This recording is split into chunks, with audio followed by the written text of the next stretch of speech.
Ay guys, magandang umaga. Ayan, umira na naman na ating katalinuhan sa kalokohan. Ay, syempre, sino pa ba ang ating unahin? Si Popsi.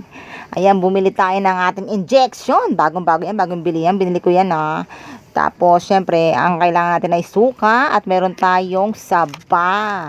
Okay, dyan natin ilalagay ang ating mga pamprank. Ayan, nilagay ko ang suka sa saba. Tingnan natin kung malalasahan niya ba, kung hanggang saan ang panlasa ni tatay. My God, ayan na Umpisa na tayo.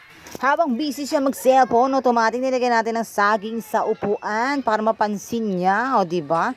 Focus na focus sa cellphone. Mamaya-maya kakain na. Yan. Tingnan mo naman. Lumochi na. Pero walang nalasahan. My God, ang tibay talaga nito. Ang tibay. Hindi nalasahan ng suka. My God. My God, hindi tayo successful. Ngayon, may bagyo tayo.